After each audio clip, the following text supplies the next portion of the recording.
How do you know when you're on? I'm on. We're on? Yep. Good. Boom.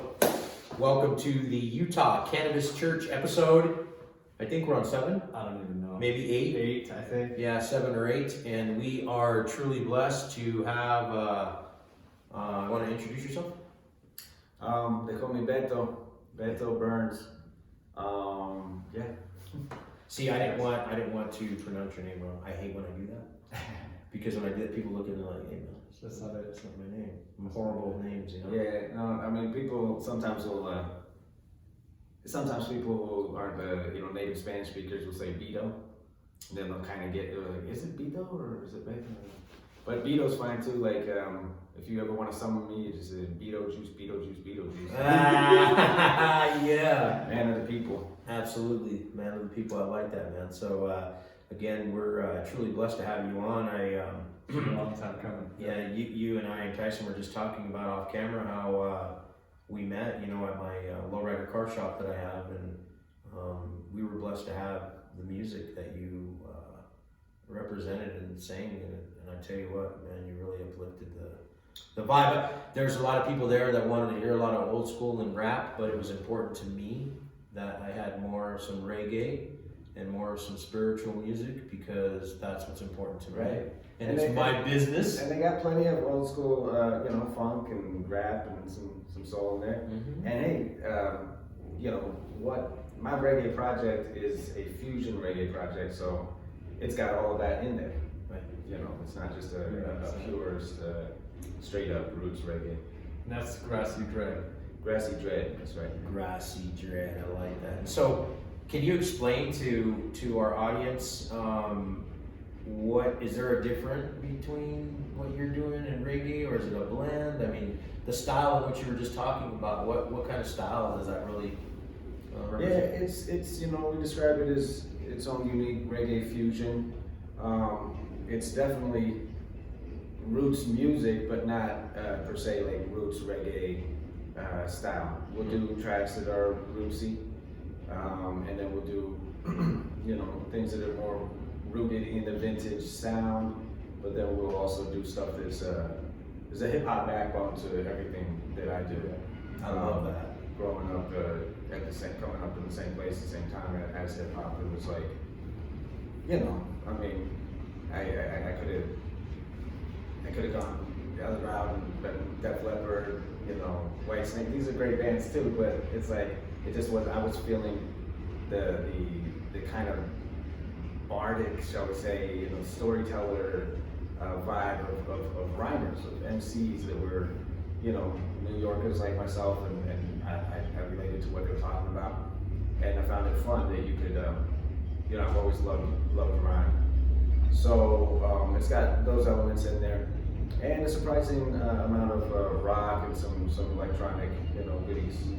Your guitarist is wrong. Terrence, is that his name? Terrence, yeah. It's a guitarist. He's been with us for a while, and worked with him on a lot of projects.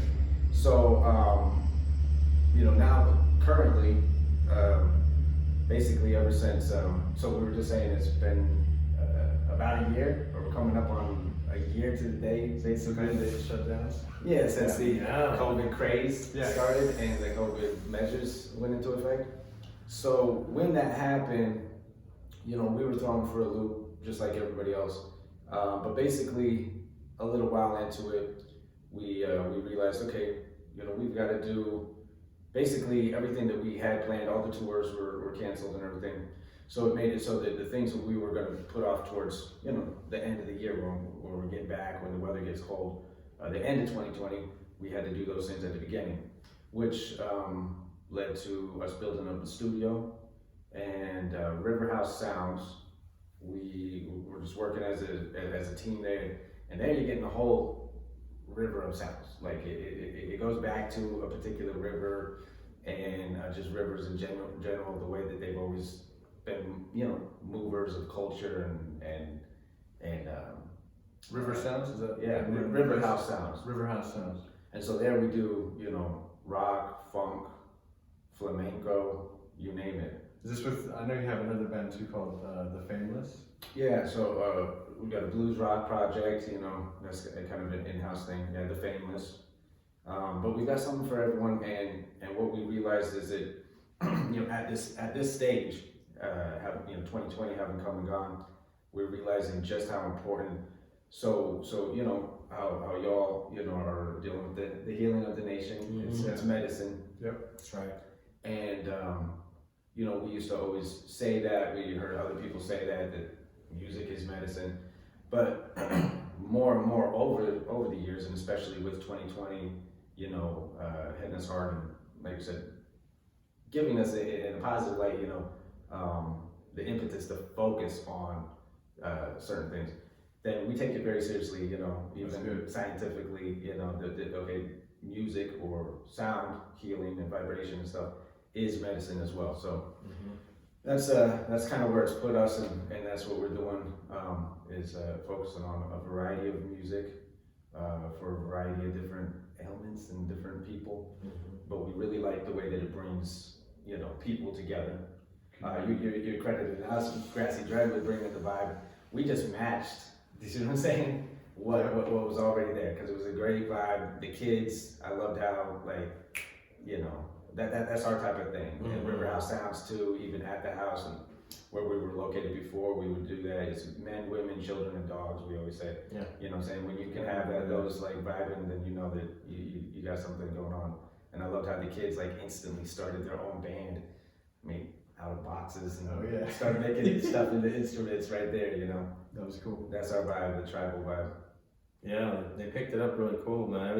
It was a wonderful vibe. It was a different kind of transition from going, because I like all facets of music, you know, like we had some old school going on, and then when you came on, it kind of like went from here to here, you know what I mean? And it was like, that's what I really love about the kind of music that you're doing, and reggae and grassroots and certain kinds of musics bring people just a little bit more closer together. That vibe, you know. I remember one time I was at a Slightly Stupid concert, and me and my brother had rolled a joint, and we had smoked this joint before, and I was, you know, I'm used to smoking cannabis, and we were smoking at this venue, and it was just different. It hit us different, and this wave of euphoria that came over my body, it was almost too much. But then I let myself go, and it was collectively the whole crowd. It wasn't a big crowd, but it was a decent sized crowd. And it just, this wave of harmony went over all of us, and I felt at peace. And I was thinking, if this is the way that it feels when you leave your vessel, then everything's gonna be all right. And the power of music is so beautiful and so vibrant that even in the darkest times, hearing the slightest sound of those drums and the music can change your mood from despair and depression and anxiety to just love, and just skyrocket you. And music is the Most High. Well, and usually what we're talking about, you know, just off of that term, it's like Most High. Like when we're talking about, you know, so like, I was the Bay Area is like a home away from home for me. I feel at home there just because like it's just the left coast version of you know, like Oakland is like Brooklyn. You can get good Ethiopian food and whatever type of food. San Francisco would be like Manhattan, whatever. But I spend a lot of time in the Bay Area and have a lot of hippie friends, new age friends and whatnot. But they're always talking about like high vibrational this or that, right? You know, as opposed to, and then, you know, they'll talk, you know, mess about like, oh, that's low vibrational and stuff. It's like, but a vibration, what they really mean is frequency. They're talking about frequency, right?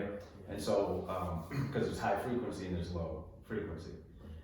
But a vibration, by definition, unless unless you're flatlined, then you've got highs and lows.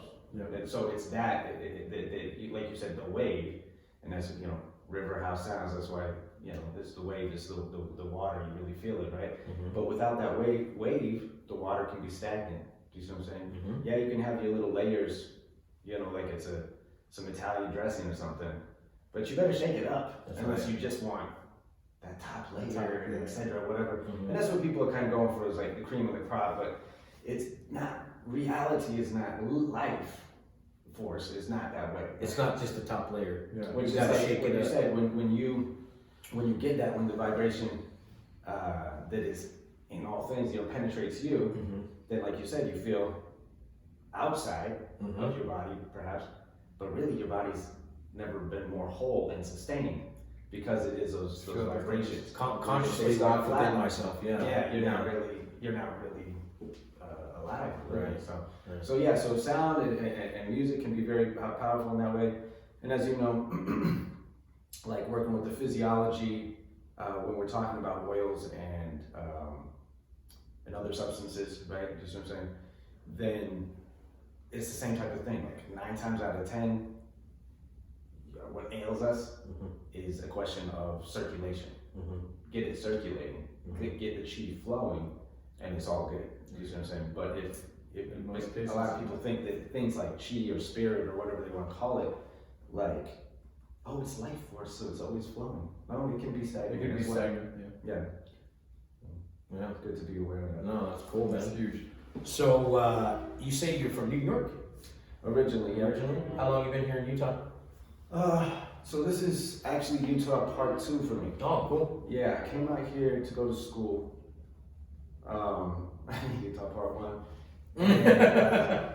Yeah, it was, it was interesting. It was like a new experience, definitely a lot of culture shock. But then I kind of went the Kanye route, I guess. I just didn't want to keep on spending and accumulating, any type of student debt if I wasn't exactly sure where I was going. To do, yeah. So I stopped, and paid off what I had there. And I had a feeling when I did that, like, who are you kidding? You're probably never coming back, right? You know what I'm saying? Because once you discover what you're gonna do, I worked in a lot of, while putting myself through college, or through as much as I wanted and needed before I figured it out. It was actually, ironically, the jobs that I was working in call centers, that every once in a while, I didn't like sales. So I would do like interviews, and every once in a while you get somebody who has the time to because they say like, oh, just 5 minutes of your time. Yeah, right, it's 15, Yeah. and then maybe 20 if the computers ain't working, right? So it'd be like old people or people who were self-employed and made their own schedule, right?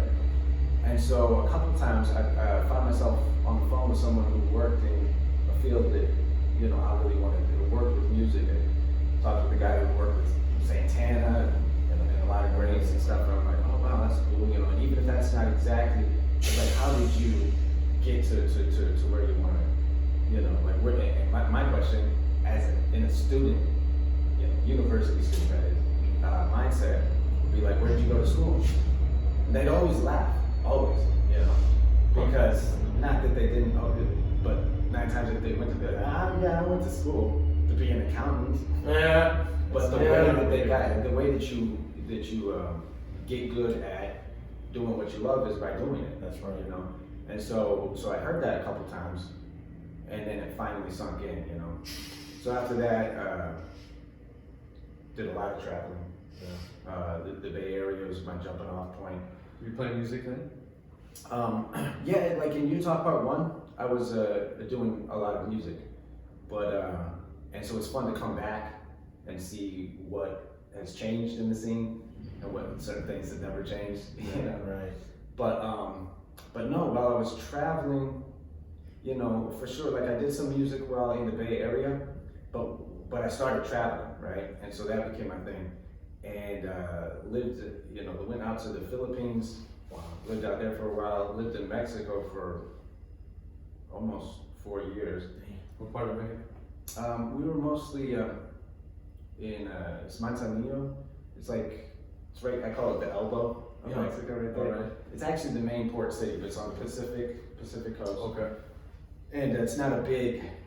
We're like right in between like big tourist destinations along the Pacific coast, but outsiders or non-Mexicans don't really, like Manzanillo, I've never heard of that one, right? They've heard of Puerto Vallarta. Yeah. But Manzanillo, people in Mexico, that's where the Mexicans go. Like Holy Week, the place just gets packed and Wow. like, you know, carnival type stuff. That's awesome. And good beaches and everything. But then it'll kind of die down, and it's like a tourist town, but not a tourist trap. So it was real nice. But we got to see a lot from there. And yeah, that just kind of became my thing. So it was like, yeah, when they would find out, you know, it's like a surfer town and stuff, and they find out that, oh, he does the ragamuffin thing. Yeah. You know, and it's like, so I would do that with like, you know, local ska bands, and then I'd get up on stage and do something with them. That's awesome. But I was kind of put it on hiatus, you know, and then finally, when coming back to the U.S., then ironically, you know, life just pulled me back into this vortex that we know as Utah. It's very unique. Erykah Badu once said that backstage at a Salt Lake concert. Maybe she was just bigging us up, whatever, but no, I've since come to see that like it really is a very interesting vortex, a powerful one. Mm-hmm. It pulls people here in weird ways. Not always just for the obvious things. You know what I'm saying? Other epicenters that are bigger names, New York, LA, whatnot. Like people know why they go to LA. Yeah. Right. Doesn't always work out the way they want it, but they know why they're going there. They know what the draw is to New York.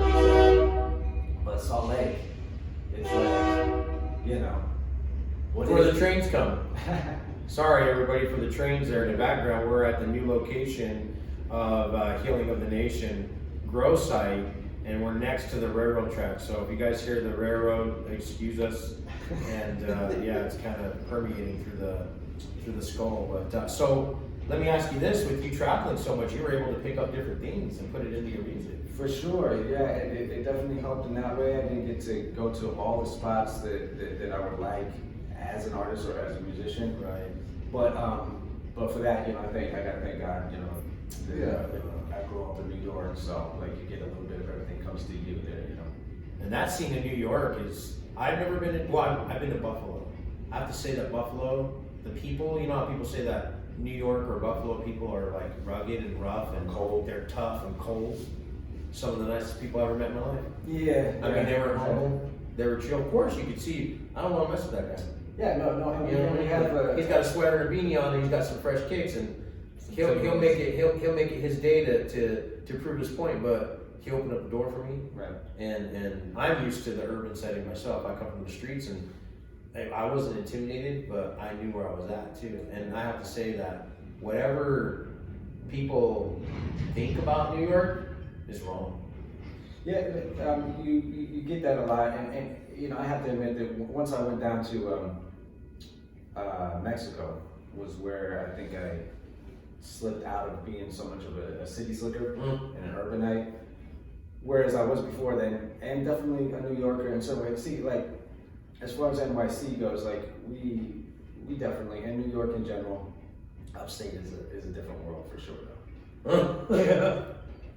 The neighborhoods were a trip, man. You know, Woodstock and all that or whatever, right? So it's known for part of like the hippie movement, but that's because, man, I mean, and tying it into to Utah, right? I was on the way over here, I saw the Mormon church putting in a temple over on the west side where I'm at. Really? And, you know, this one guy out there smiling with the sign and said something about investigate whatever. It said Joseph lied. I was like, I don't think it's Joseph you gotta worry about. It's these business guys, these suit and ties over here in Salt Lake currently. But the truth is that like, you know, a lot of stuff that was going on in upstate New York at that time, and they're ahead of their time, so to speak. Absolutely. So there was a total hippie and very much a psychedelic movement in upstate New York, right? You know what I'm saying? Even in the Victorian area, I don't think Aunt Joseph was big on it. You know, shrooms out of the Sacred Grove and peyote later in the Ohio, you know, so he was all for it. Mm-hmm. But yeah, a little bit ahead of their time in certain ways. But yeah, no, so kind of funny talking about that. Ironically, I had never, with all these, you know, different people I've met or whatever, I had never tried shrooms. Oh yeah. I didn't know much about it. No Right. plant medicines. You just. Oh yeah, just the green. Just the green, So other plant medicines I was totally unfamiliar with at this point. By choice, or is it just not around you? And Just I think a little bit of both. Like maybe I wasn't so open to it. It hadn't come on my radar, But the green was always there. You know? yeah. So, but while I'm in Mexico, literally, this is where it all ties together. I remember I'm walking to Mexico is an interesting mashup of urban and rural culture, like everywhere you go. I mean, with the exception of maybe Mexico City, there's like so much sprawl and everything. But even there, I mean, like, there's like a lot of that farm culture that survives even when the area gets urbanized. So, particularly where we were at, it's like, it's urbanized, but it's rural at the same time. It's semi-tropical. You get like jungle vines and stuff, overgrowing, abandoned buildings, etc. But I'm on my way to take a shortcut to the bus stop to go to work, and my sandal like broke, right? So I'm down on the ground fixing my sandal. My hair is long at this point, it's letting everything grow. So unbeknownst to me, like I turned into a hippie.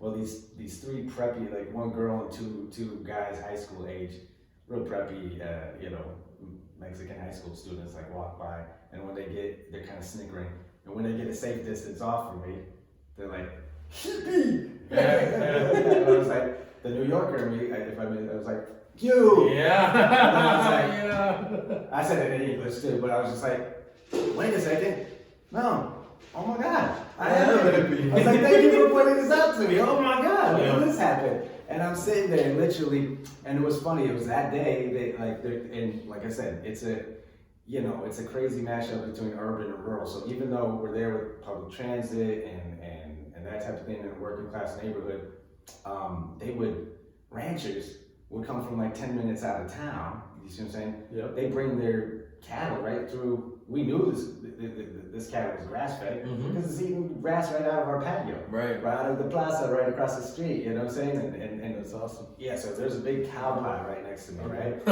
And I'm just like, for some reason, so after that episode where I was like, oh, wait a second, I am a hippie. Oh my God, thank you for pointing that out. And instead of going, fuck you went, Peace, man. Yeah, get another thing there there you too. go, yeah.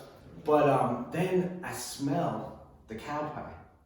And for some strange reason, like my soul said, there's something in the cow pie that you need. Mm-hmm. And I was like, wow, I've really lost it. Like I need to check. I need to get a new, supplier, because this green, I thought it was just like, literally, it was actually great because it was like, people would smoke that stuff here, and they'd be like, what is this, Mexican reefer? Yeah, exactly. Yeah, right? exactly. But it was all natural. It was Yeah. off of the volcano, a little ways inland, and yeah, it had hella seeds. But oh well, it would make me feel, it put me right back to like where I was in like high school, you know what I'm saying? That's good. But I was like, man, there must have been something actually in this green or whatever, because I'm like, I'm a hippie now. and I'm craving cow dive pies. into this cow pie. What's up with that, right? And so I kid you not. This is shit. Why am I craving shit? Yeah. It was the best thing, but very clear, right? Yes. Something inside me said, it's just like there's something inside the cow pie that you need. Right. I didn't know nothing about shrooms and their relationship, how that, the cow dung. Yeah. Knew nothing about that. So I go to work that day, and I'm talking with this surfer dude who is Mexican, but speaks better English than I do, right? You know what I'm saying? And also teaches, I was teaching English. Or English. English, yeah. I was teaching a lot more than just, the lingo. That's good. But I talked with this guy, and he tells me he just starts talking about some crazy stuff, ancient alien theory or something like that. So, okay. And then he says something about one time that he came to work on shrooms, because he's also a musician, and he came from like hosting this surf fest thing or whatever. Right. And somebody gave him some shrooms, and he's like, oh yeah, and then he's like, oh shit, I gotta go to Yeah, work later. So he goes in and he teaches his English class.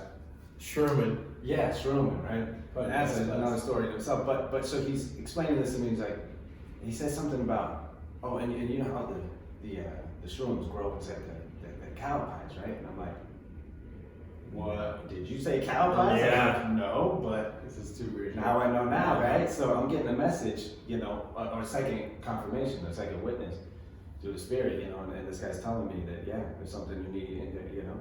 I was like, wow, okay. So I started learning about shrooms there in Mexico, which is a perfect place, right? You know, for sure. Learn about Maria Sabina later, and the whole mushroom cult, and so I was grateful that the way that I was introduced to it first was not just recreational, you know, that I got to get in touch with the culture where they've been doing that a long time, Yeah. and doing it quote unquote right. Not that there's anything wrong with that per se, but we're not getting what the ancestors got from their plant medicine. Right. Because unless that's why I have a lot of respect for people like you, and know that, you know, our path is crossed for a reason as well, because there's always more to learn. Right. But if it's what's been missing, you know, from that whole 60s movement, et cetera, and stuff like that, when it's recreational, you know, like I hear recreation, right? Yeah. Parks and recreation, right? They're wrecking creation. Yeah. But they think they're helping, and they think that they think they're helping earthlings and the earth. And sometimes their practices may be all above board and legit, et cetera, or whatever, but because of the economic side of it and no real spirit in it, because they've uprooted it. Do you see what I'm saying? Right. And I recognize we got to do what we got to do in urban environments, et cetera, or whatever. No shame in that, but when corporate entities take over, they're never going to extract even the half of what you know, a human machine that's supposed to run off of these plants can get, and especially when you get mind and heart, you know, and get the holistic, the whole shebang, you know. Absolutely. What's the disconnect from the grandmother and the grandfather spirit? Right. Those are the ones that are supposed to teach us and show us and let us know there's times and places for that, and hold sacred space, you know. Right. And that way, because when you do take those things, there are entities and things that come in, you know, whether you're holding them within you or Well, they're already there. They're there, Yes. and you're brought to the surface, right? Right. Maybe you can see them and communicate with them, and without a shaman or the grandfather or grandmother there present to help guide you through that, you can lose control easy, right? And you can miss the message. Right. It may not even come to you because of that, you know. And Or you may kind of get addicted to the trip itself. Yeah. And that's the dangerous part too. Yeah, that's like tourism. That happened to me, actually. I was searching and I got lost in the trip. Right. And and it took me a while to come back. And I found what I was looking for, but then I searched further into the dimensions and I found things I didn't want to find. Right. And then I had to come back. And that was actually a journey that took me in a different direction. And then I had to open up that third eye again. But man, I tell you what, the shaman, they like Jim Morrison used to explain in his philosophy and his teachings or his poems, is the one who makes you crazy, you know? And so the shamans, they come here and then they go, but they're always there. The mushrooms and the cannabis and earth is the shaman.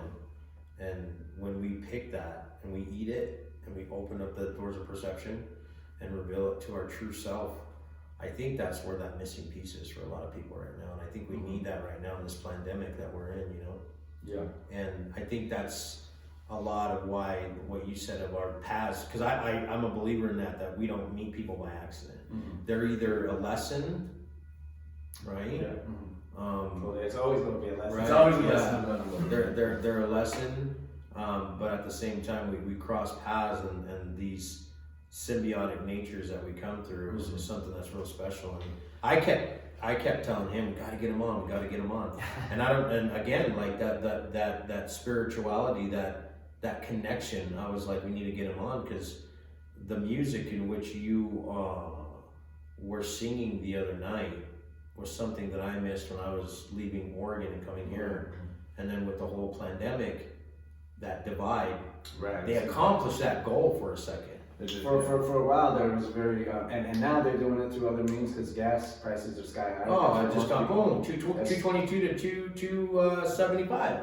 Right, and so like, you know, I mean, when when our freedom of mobility is attacked, you know what I mean, then that's where also these type of things, because people are like, oh, well, no problem, right? So now I know that I could take some shrooms, Right. and travel wherever I want, right? Right. But the reason why I don't always do that is because, once again, it's like, you know, it's like you said about, you know, New York, you can see like anywhere, right? You go, it's like, because people would say that, you're like, oh, Brooklyn, like, what's that like? What's it? Right. Where you, like, we're in Utah, Right. So, like, girls, they type the accent, where are you from? New York. I knew it. Well, then why'd you ask? You know. Yeah. But you know, and I you know, I'm guilty. I've used it sometimes where it's like you can tell it whatever, you know, like the accent. But then you know, a sheltered Utah girl will often ask, it's like, well, weren't you like in fear for your life type thing? It's like, no, because like anywhere you go, you just know where to go, what spaces Intuition. you belong into, you know, what spaces you should not, you know, enter into, and who you should, you know, associate with, and that comes from not being sheltered.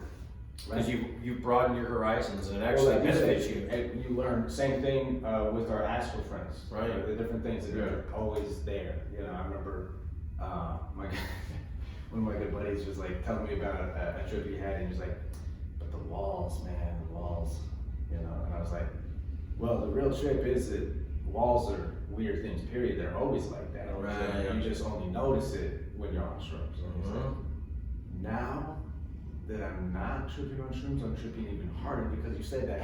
And it's like, it's true, but like. And you have to leave that environment because those walls come closing in on you, and the first thing you think about is the door. Right. I need to get out. And by opening up that door, just from doing that, it might not seem like a very big feat for some people, but I've been in that situation. And you just grabbing that door and opening it, and then as you exit that door, a whole nother thing happens. And you just mentioned Jim Morrison. I've seen him on the way over here. Apparently they got a big, down by Wise Guys at Oh, wow. Mall. Yeah. Like a big mural with Yeah. a couple of them on it, but there's Jim Morrison. Right. And the doors, right? You know what I'm saying? It's like, The doors of perception. yeah, but you need to be able to, you know, use these things. We desperately need them, right? You know, there's a lot of people, PTSD, etc. You name it. These things will help you in healing.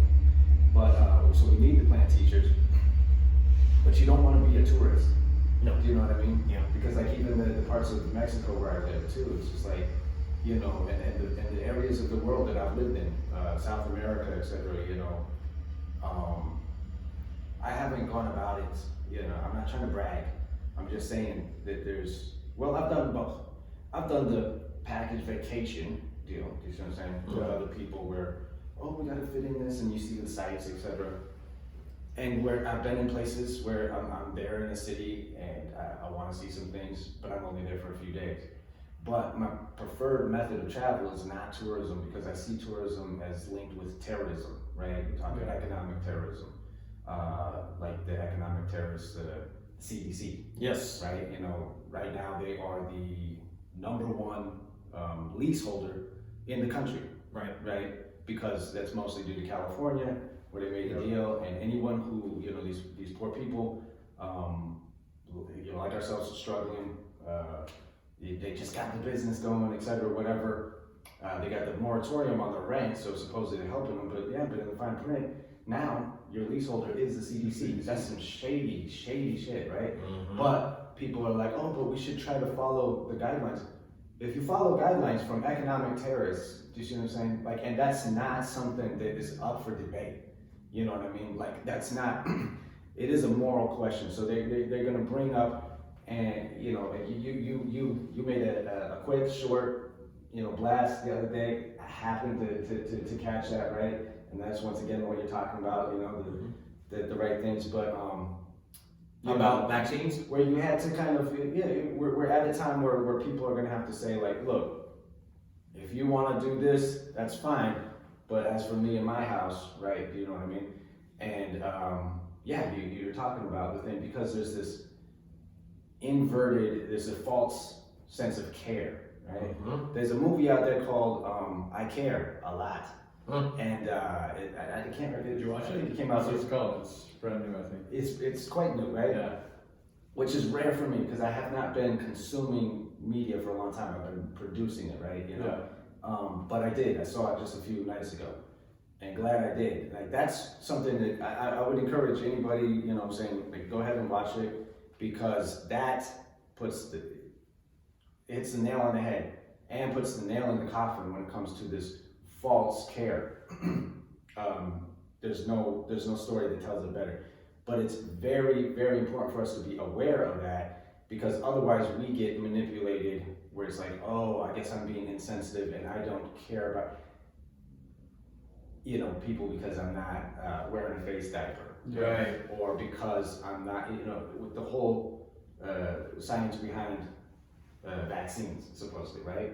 And as you said, it's like, you know, I saw a brave and bold, respectful, quick, you know, to the point, whatever, but just like a man drawing that line in the sand, Right. saying no, like, and also a bit of turning of the tables, Right. because usually they're like, oh, you know, they're going to do the group thing. So the group, the herd, is going to, you know, shame and ostracize individuals, right? While they're in their individual cells and self-lockdown, whatever it is, but they will point that finger of blame, etc., or turn a blind eye as the, because all societies, they close down, do you see what I'm saying? Right. Empires rise and they fall. Yep. And so as we're coming into it, they start using words like lockdown, it's no coincidence, that's prison culture, and as things close down, right, the Nazis never lost. It's like you can watch, there's movies out there about like, what if the Nazis never lost? What if they did it, right? Exactly. So we're under National Socialism. We're under the same, you know, same type of thing, and actually the same people, right? From Nuremberg, etc., the House of Windsor. That they're the ones that are, you know, running the show still. So what you don't want to do as just a citizen is be like those people that turn a blind eye during the German Holocaust, right? You know what I'm saying? And in order to do that, you have to care, but you have to realize that your care, you know, like this man here, like yourself, like me, it is not going to be apparent to everyone. You know, like the Japanese have two words for truth, and one is, you know, the inner truth that isn't apparent from the outside, and the other one's like the consensus reality type thing, you know? Mm-hmm. And so, but that's very important, because if you are caring, quote unquote, you know, your care is where your time and your effort and your attention goes. And so if your time and your effort, your attention, your care is wrapped up in something that even if it's 80% correct, but it's got some purposeful, you know, tricks in there, you know what I'm saying? Or some stuff that you haven't even checked out, some ingredients you haven't read, and then you're trying to, like, you can accept it, but if you push that on other people, you're wrong.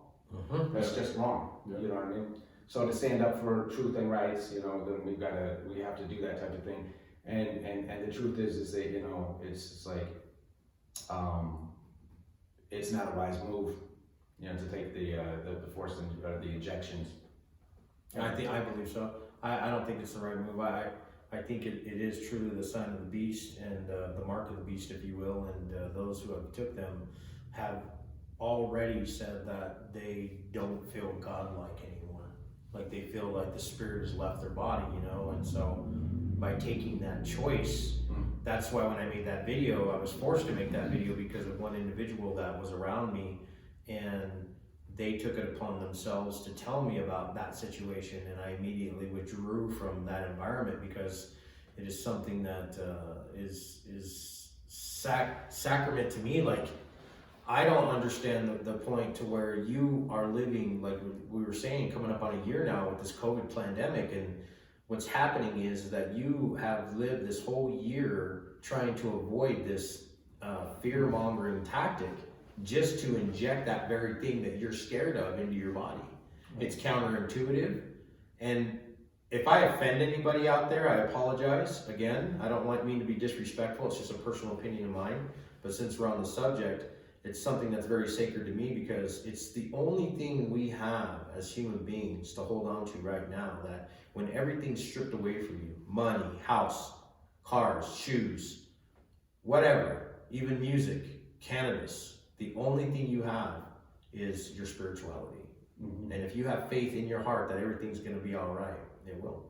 Because faith is stronger than hope. Because you can hope all day that someone's going to walk through that door right there and save all of us, but it's not going to happen.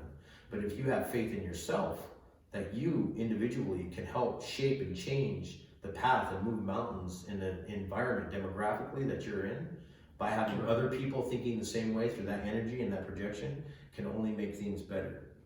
And so that's what I was really appreciating when you showed up, man, and you brought your drum. Because the drum is one of the oldest living sacraments. Well, and you know, like I made reference earlier to the body machine, right? Yeah. The body is a machine, Right. Yeah. but it's like it's top notch. All of the high tech today, anything new that they're gonna come out with next week or next year, it's all based off of the body. Yeah. It's like, where'd you get the idea for the keyboard? From the teeth, using the motherboard and the eyes and the screens, and Right. the brain and the main frame. And then the It's heartbeat. all that. Do you see what I'm saying? Exactly. And that heartbeat is the thing. So what we discover with the help, you know, of our friends, these entheogens or plant teachers, is that it's not in the plant, and it's not just, you know, inside of us, and it's not just but through the ingestion, like you said, it opens up doors of perception, and you realize that it's just vibration. That's You see what I'm it. saying? It's just pulse and vibration. So that is where you know shit gets real, and when shit gets real, like you said, rather than waiting on some authority figure, any type of figure, to fix it, then you just you know, your spirit or mind and soul, and this is exactly anyone who wants to, whether for this or that reason, look into what Lefty's talking about here, is look up Rudolf Steiner. You know, if you want to know, if you're interested in the actual science of this and why a person would, if it sounds like paranoid to you, look at Rudolf Steiner. If it resonates with you, where you're like, I don't want to be paranoid either or judgmental, but that is something to be aware of, not scared of, but aware of. When and we live in Utah, you know what I'm saying, the establishment culture is very Mormon. So, you know, here people can't ignore like they do in other parts of the world, and they say like, oh, separation of church and state, separation of church.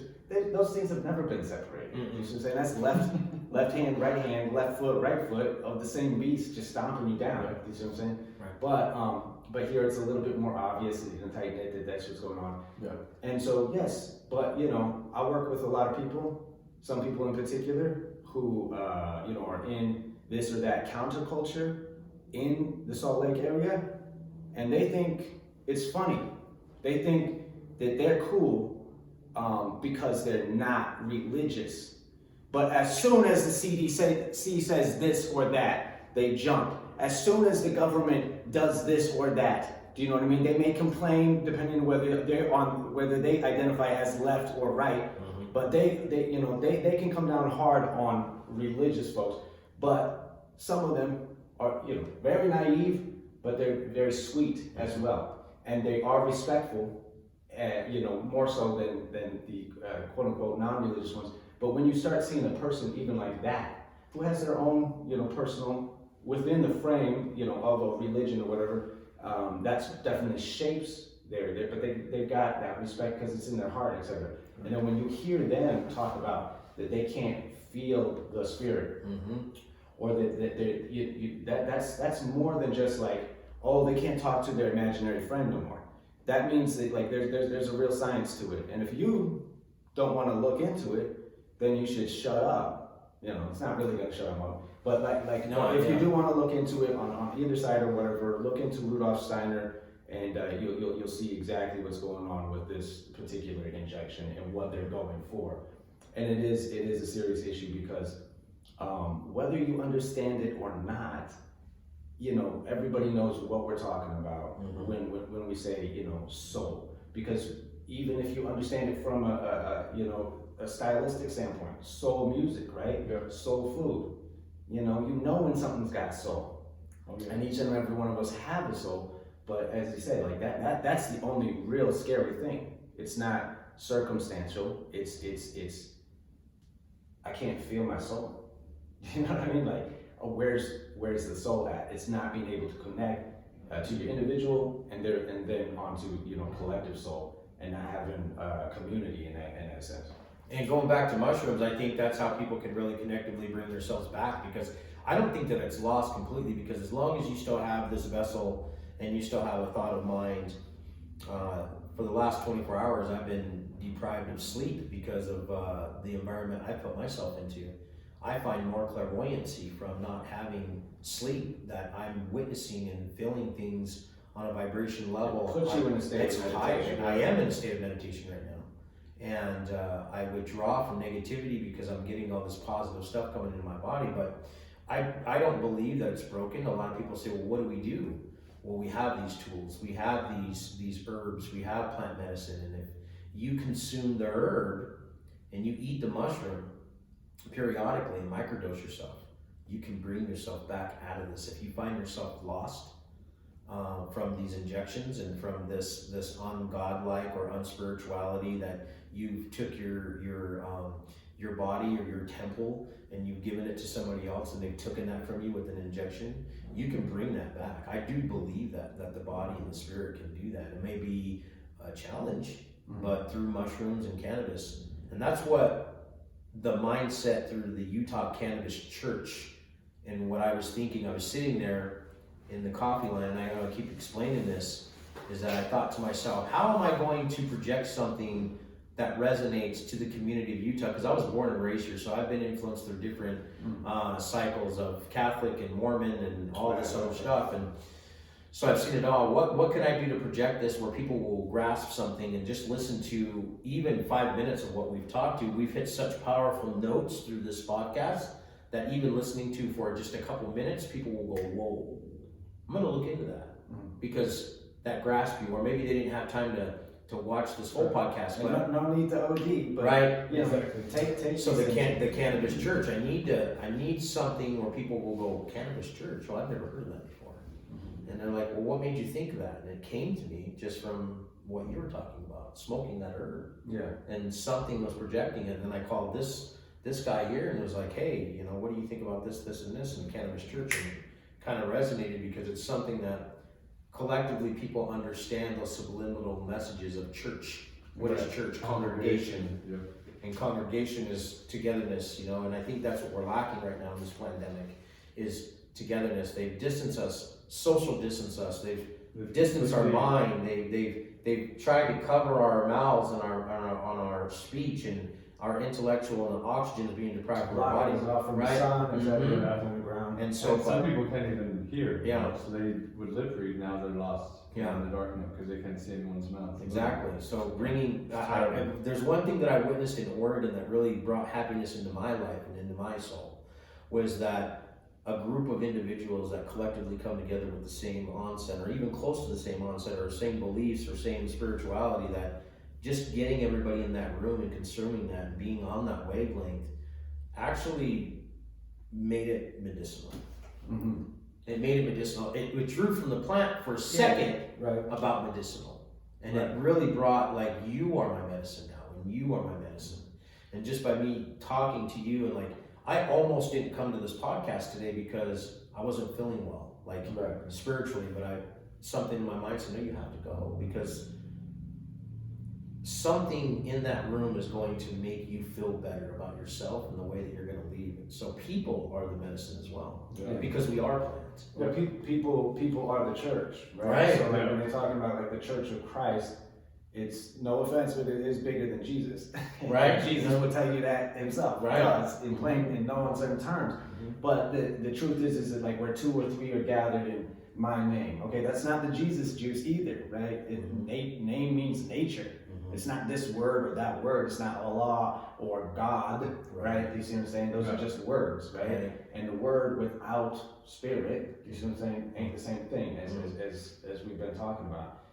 Earlier, like I referenced the mushroom cult and getting a little familiar with that while in Mexico. That's not a cult like what people are thinking. It's not like we drank the Kool-Aid. It's not like, you know, everybody's, but it's the same as in your word culture, right? You know what I'm saying? Like all Yeah, cultures. just splitting that verbiage or that wordage, if you will, of culture.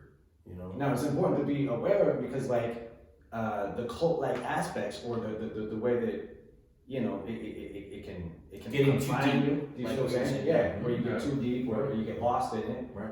It can confine you, or it can expand your horizons because one culture links with another culture, and there's that golden thread of vibration that's linking it all. But so it is important to be aware of that. But what we're talking about, cult, church, do you see what I'm saying? Is as simple as that, where it's like it's people getting together. So a lot of you may be aware, but another thing that I encourage people to look up is sometimes they don't make this connection, right? Because what we're dealing with here, in particular, the vortex, as Erica Badu put it, of the interesting vortex that Utah and Salt Lake City specifically is. We're talking about, you have a very unique establishment culture, and then so that enables countercultures. They gotta be more real deal sometimes than they are in an area that's saturated with it, like Seattle or New York, where you're gonna find everything, every type of culture and subculture, etc.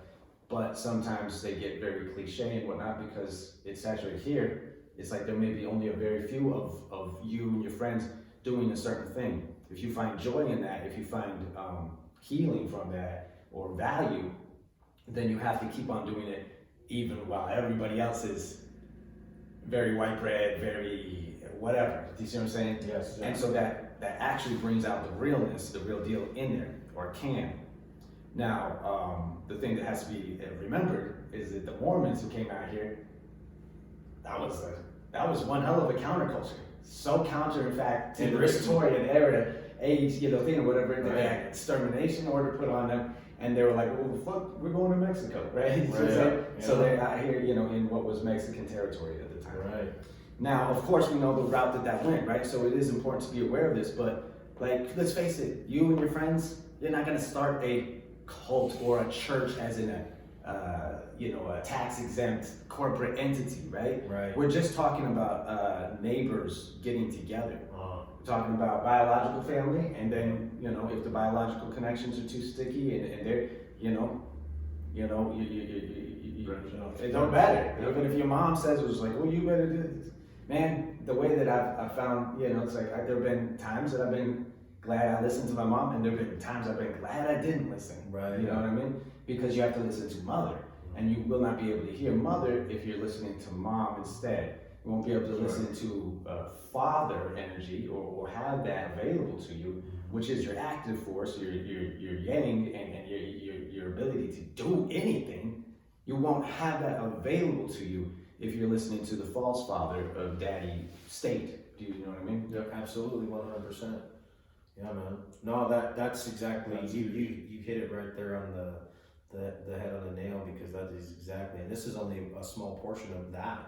We're going to be congregating like this brick and mortar. It may be here, it may be somewhere else, but this brick and mortar is going to be bringing these people collectively. And I think a lot of people that are watching right now are on that same page, and they're like, where do we go? Where I want what you have experienced, I want what you're experiencing, and I want what Tim is experiencing. How do I find that? Like, I want that same tool. But you have to be willing to let it go, to accept it. It just doesn't, sometimes it comes to you and it'll go past you and you won't even see it. Right. And people don't grab it, but it's here and it's in the motion. And that's a lot of why I really wanted you to come on and explain that, because we've been explaining it, but it's good to find somebody that can explain that in depth, that's been around, that can to really bring that. So with that being said, would you be willing to do a little show for us, a little song maybe? To close us out, and then maybe we can recap just a second and talk about that, and maybe talk about some upcoming things for you. And us. Yeah, but I really would love to hear your voice in a way to. For sure, yeah, man. And I definitely want to give thanks and gratitude, because it's the same type of thing, It's like I thought about. I missed another appointment, and I was like, feeling like, damn it. But then I realized, it's like, no, you're going to where you need to be. Right. And that's very important. Without one another, it's very, it can be difficult to gauge yourself as an individual. And then by the same token, don't worry so much about the others, right? Because there's a whole inner dimension, right? That's a big word you just said. Don't worry. Yeah. Worrying. Yeah, because worrying is only going to interfere with the frequency. So you're going to be able to see things clearly and know that, it's like what you were talking about earlier. There's always going to be a lesson, right? Mm-hmm. Yeah. In the shamanic, field, we would call it like the ally. But Bob Marley said it best. Basically, your best friend could be your worst enemy, Mm-hmm. and your worst enemy could be your best friend. Mm-hmm. Basically, the energy can flip, and you need to understand that, because like a lot of the people that are giving you problems and resistance or whatever, they're your biggest teachers. Mm-hmm. Now learn the lesson and learn it quickly before it gets deadly, before it gets too destructive or toxic. And then move on. And then you'll move on. Yeah. But you'll always know like who's who if you can kind of know self. And that it's not just a thing that the individual does on their own. Do you see what I'm saying? Nor is it a thing that is going to be brought about like going to church in that sense or whatever, or to an institutionalized way. Right. But this is real raw and organic. And I love it, man. That's exactly the kind of podcast that we wanted to portray. This is a collective thing. It's just not one person saying we should do this or do that. It's just kind of like so fluid. And I love the rawness of this podcast. And I never want to be structured. I don't like to be rigid as far as being structured. Like, we should do this, let's write this down. I kind of just like to because if it flows like water, it's true. And then it comes into fruition. So with that being said, man, what do you want to play for us today? Well, like I said, hip hop is my background. Yeah, so man. Whatever you want, man. It's your show, bro. Life. Yeah. And I don't play a lot of instruments. So I want to say something. We've lost a great legend today. This week, Bunny Wailer, 73 years old, has passed away. God rest his soul, and may he be blessed and reunited with the Wailers and Bob Marley and Peter Tosh. The Wailers and Bob Marley and Peter Tosh were a huge influence to me, because growing up, I heard these sounds subliminally in my life. And the words and the teachings of Rastafarian mentality, I don't like to say it's a religion. I like to say it's a lifestyle. It's a living being. It's a heartbeat. It's a drum. That Rastafari is so influential in my life because the teachings of King Haile Selassie the First and Marcus Garvey, talking about not only the returning or the second coming of Christ, who they believe was King Haile Selassie the First, was such a generous man and such a wonderful person.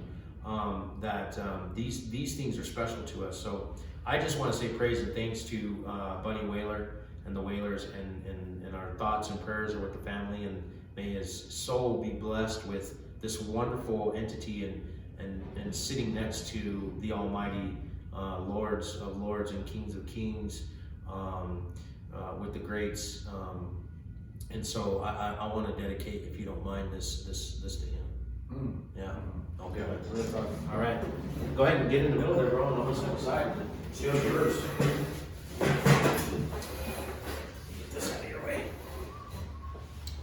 Yeah, without Bunny, there would be no Bob, and probably wouldn't know Peter Tosh either. Because he was the old man, and he taught teachings, and he kind of stepped away from the repetitious rebellion that you and I now take over, because I'm willing to do that as a not follower, but someone who has been enlightened with that rebellion of I will not stand for your unjust mentality and your pandemic and your vaccines, and we need to find another way. And if it takes us, you, me, him, being that person to stand up, and that's what I feel from you from the first time I met you, is that this guy is a true rebel, and not in the sense of against like maliciously, but uniformly, that you get it. You understand it. They cannot piss on your back and tell you what you're eating anymore. Yeah, I mean, we don't use, we don't confuse tactic for the solution, and we use tactics shamelessly because we don't go with shame. Right. So we're not going to be shamed for breathing. Come on, let's be real. Yeah, man. So, like I said, I'm not very good without a band, but I'll do my best.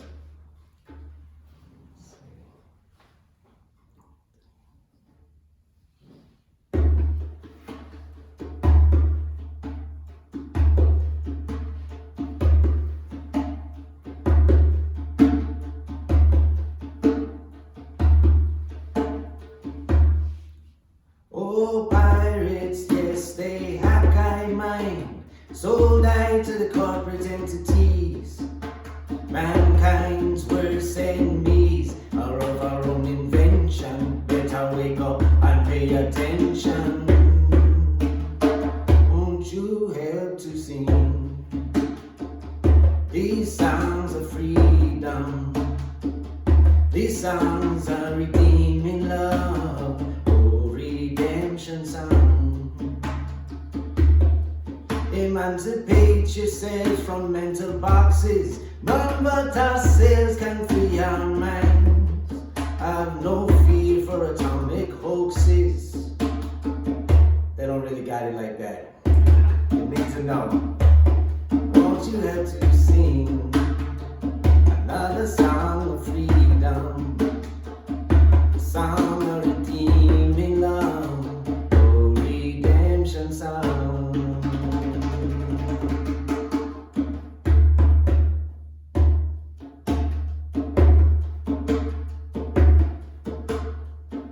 By the rivers of Babylon, where we sat down, and there we were, when we remembered Zion. By the rivers of Babylon, where we sat down, and there we were, when we remembered Zion. And now the wicked carry us away, captivity require from us a sound. How can we sing King Alpha's song in a strange land? Oh, oh, oh, oh, oh, oh. So let the words of our mouth and the meditation of our hearts be acceptable in thy sight, oh Farai, oh Farai. Stand strong. Yeah. Yes. And thank you for tuning in to whoever's out there. And thank you, guys. Thank you. Appreciate you, man. Bless. Absolutely. Hey man, that right there was probably the one of the best blessings we could have here at this space. And again, that's this to me is given. It's not it's earned. It's given to me by the earth and powers be. I've been growing cannabis for over 30 years, and for the last 20 years of that, I have been blessed to be given things from the universe, and I say that graciously, that these spots that I take my mentality in my hands and put them in the dirt and project my energy into these plants, that I give sacrament to other people so that they can feel better and be humble in their intent and heal the body and treat oneself with major illness and disease. And I truly do believe that the grow sites in which I've had over the accumulation of these 20 years have been, I've been blessed to borrow, just like the herb and the healing of the nation. And me sitting in my grow room and on a bucket and taking in from the plant, taking these words that you're singing about, these words of wisdom and healing of the nation, is something that I keep going back to, because herb is the healing of the nation. The drum is the healing of the nation. And this grow site here, though we are bare bones, and you guys are the first to experience this, of what we're going to be projecting in here, is going to be able to give Utah such a wonderful, blessed tool to pass on for people, and I'm just really thankful. I want to thank you and what you've done, and I feel that you've given a wonderful blessing to this place of worship that I'm going to be embracing for quite some time, and I just really want to thank you, my friend, from the bottom of my heart. No, thank you. Thank you. Thank you for doing what you do. Absolutely, man. All right. My brother. So let's end this out. What's new for you, man? What's up coming? What do we got looking forward to? So the people out there that we're going to be, where can we see you again, and what's going on, and where are we going from here? Well, you know, I'm still like kind of rocking and reeling to an extent from 2020. Like I said, it was a blessing in disguise where we were able to get some stuff up and running. But so be checking, River House Sounds. We're gonna have a lot of different projects coming out of there. Some great musical medicine. I'm gonna be also working on a podcast of my own, but I can't say exactly how soon that might come about. Other than maybe to utilize the good energy from these brothers here and towards helping that come about sooner. And that would be it's a Red. It's funny because he keeps on calling me a rebel.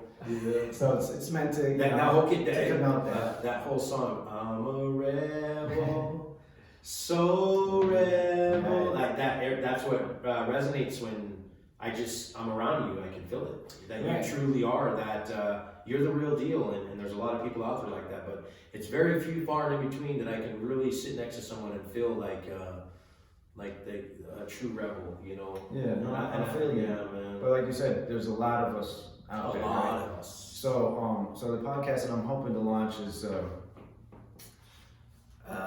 REB, and that's Real Equality Productions. Right? And so it's going to be a focus on where it's lacking, because equality is right in the middle, and that's the main thing. Yeah. I feel like soul, the collective aspect of soul, and the fact that everybody's got one. Do you see what I'm saying? Yeah. A localized individual soul, that is the grand equalizer, right? So the focus and the balance is in the equality in the middle, but it's REB, Real Equality Productions, because there will be a focus that is lacking for that balance. Whereas like the USA, for example, has we finally have 2 shelters for men and for men, right? We got plenty for women and children, but they purposely, those that are trying to knock the human race off, they do this all the time, left and right, red and blue, Coke and Pepsi. And so, the best dialectic that they can possibly get is this silly shit, boys versus girls, right? And it keeps people in that boy and girl mentality, which could be very pure, but also naive. And that's where they want to. That's why there's some child abusers, because they're abusing your inner child. But this is for real women and men, to invite us to be more authentic with a focus on men's issues, because men's issues are women and children's issues. It's the same thing. But there is a severely lacking thing when it comes to men's rights or different things. We definitely need a lot of healing. We do. And so as opposed to just talking about toxic masculinity, meanwhile paying your taxes that fund toxic masculinity in its worst formats ever, right? Then we're just going to be addressing the issue of clearing the stuff up. Do you see what I'm saying? And getting equality and balance. Yeah. So that's something to be checking for. Cool, man. Dig it. And again, thanks, man. I really appreciate you coming on, man. And we look forward to your podcast and all the good things that are coming into fruition. So from the bottom of our hearts, Utah Cannabis Church, I'm Tim, Tyson, and Beehive Buds. All right. And Beto Burnz. All right, man. Peace, guys. Peace. Take it easy. Love. Yeah. Right on, man. Yeah. Yeah, man. Thank you. I'm cold in here. I know, right? Yeah.